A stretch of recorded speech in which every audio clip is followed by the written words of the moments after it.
ويمر العمر بنا ونمر على أفكار فيها ما ينفعنا حين بعقل نختار الماضي يهدينا خير دروس للعمر والحاضر بيدينا نهديه حصاد الفكر والحاضر بيدينا نهديه حصاد الفكر.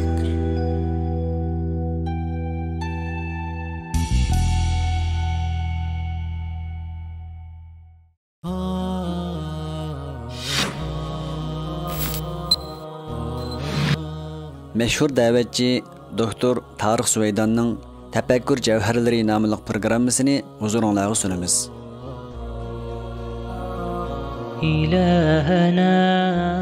Bismillahirrahmanirrahim. İnsaniyetke qachon yetakchilik qila olamiz? Bir kuni tuyuqsiz aqlimga kishini o'yga soladigan bir savol kelib qoldi. Yevropa taraqqiy qilish uchun 400 yilni boshdan kechirdi va shu 400 yil jarayonida qorong'u zulmatlik davrdan gullanish davrigacha 4 bosqichni besib o'tdi. Acaba bizningmi ham 400 yilga ehtiyojimiz bormi? Bizmi 4 bosqichni besib o'tishimiz kerakmi? Men bu savolni bir qism yoshlardan so'radim. Bu ishga nisbatan yoshlarda to'lib toshgan ishonch va umidvorlik asosan digidek bor ekan. Meni bu yoshlarning bu jangovar ruhi bekmi xush qildi. Ularning insoniyatni yangi boshdan yetaklab keta oladiganligiga va islomning qo'mondonlik o'rniga o'tadiganligiga umid bilan qaraydiganligini ko'rdim. Lekin ba'zi umidsizlik qoplagan javoblarmi yo'q emas. Bir kuni odamni echindiradigan mundaq bir javobga erishdim. Ular musulmon turg'uliq shundoq deyishyapti-ki, "Voy, biz arablar taraqqiy qilishga loyiq emasmiz. Chunki biz bir-birimiz bilan haplashadigan qashon xalqmiz. Shunga biz bir-birimizga emas, balki dunyo xalqiga balo bo'lyapmiz." Afsus. Bu nima degan cho'ng umidsizlik? Aslida insonlar aqliy qobiliyat, est tutish va iqtidorda o'xshash saviyaga ega. Lekin muhim bo'lg'ini bularni taraqqiy qildirishda kerakli bo'lgan metod, lider va planning bo'lishi. Shunga bizning 400 yil va 4 bosqichga ehtiyojimiz yo'q. Va bizga u qadar vaqtning keragimi yo'q. Bundaq deyishim faqat va faqat sizlarni quruq umidlantirish, hayajonlantirib quruq xayollar ichida ushtirish uchun emas. Lekin men bu yerda sizlarga buning sabablarini qisqacha so'zlab o'taman. Birinchi sabab, oldi bilan biz shuni bilib olaylikki, hozir biz umri 100 yildan oshgan islomiy uyg'onishning soyasida yashayapmiz. Ya'ni demakchiman, gullanish 100 yil burun boshlangan.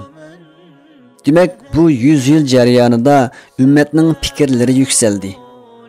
Ilmiy markazlar qurilib chiqdi va har qaysi islomiy harakatlardan tortib davlatlargacha tatbiq qilinishi kerak bo'lgan strategiya taraqqiy qildi. Ikkinchi sabab, hozir biz insoniyat tarixida ko'rilib boqmagan taraqqiyot, uchur va aloqa davrida yashayapmiz. Bu bizning o'zaro tajriba almashtirishimizni qulaylashtirdi. Shuning bilan o'zaro bir-birimiz bilan va jamiyatlar bir-biri bilan o'rganishda uchur almashtirmoqda. Ko'ryapmizki, ba'zi islomiy davlatlar haqiqiy ravishda taraqqiyotini yuksaltirib, hatto shu darajaga yetdiki, ma'arif va ul asliha va boshqa sohalarda taraqqiyoti dunyoning oldingi o'rniga o'tdi. Demakchimanki, biz har ishni yangidan boshlamayapmiz.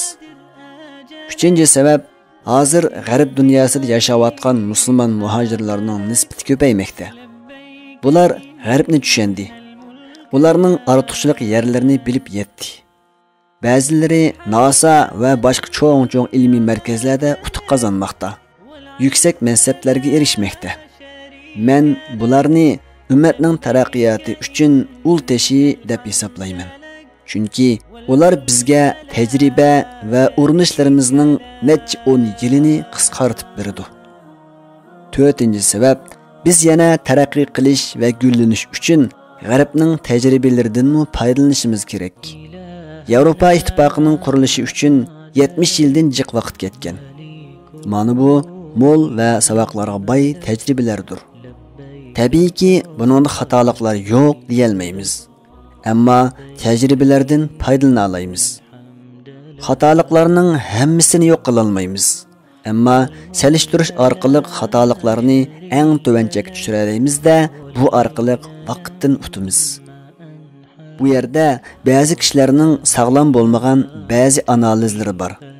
Ular siyosatda bir o'zgarish bo'lmaguncha hech qanday o'zgarish qo'lga kelmaydi deydi. Shunga uni birinchi shart qilishdi. Lekin qadrli yoshlar, shuni bilishimiz kerakki, siyosatda o'zgarishning bo'lishi eng asta va eng oxirida yuz beradigan ish.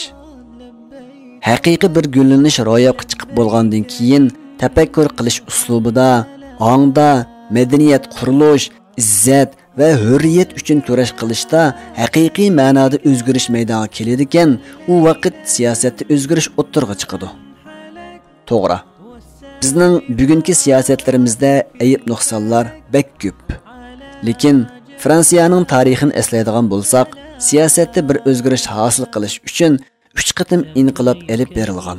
Buningga 88 yil vaqt ketgan. Buning oldida nurg'un mutafakkur va faylasuflar o'ttirg'i chiqib, bular orqali fikr o'zgarish yuz bergan. Siyosiy o'zgarish dal bu fikriy o'zgarishning rahimidan tug'ilgan. Fikriy inqilob siyosiy inqilobni barliq keltirgan. Bizning tafakkur javharlarimi bu fikriy o'zgarish uchun elinib berilgan urinishlarning bir qismi. 5-chi sabab, hozir nurg'un yosh hur olimlar yetishib chiqdi. Mana mushular kishilarning din va hayot haqidagi tushunchalarini to'g'rilaydi va tuzdi. Bu qo'limizdagi imkoniyatlarni yaxshi ishlata olsak, mencha 20-30 yilda bizmi raqobatga daxil bo'la olamiz. 50-60 yildan keyin insoniyatni yetaklayoladiganligimizga ishonaman. Germaniya va Yaponiyani o'ylab baqayli. Ikkinchi dunyo urushidan keyin butunlay vayron bo'lgan edi. 20 yilga yaqin bir vaqt ichida qaytadan gullanishga boshladi va buyuk davlatlar qatoridan o'rin oldi. Shubhasizki, bizmi qaytadan dast turishga qodirmiz. İnsaniyatga bizmi yetakchilik qila olamiz. Shunga umidsizlanmanglar. عجل وبادر آجلك واختم بخير عملك لبيك إن الملك لك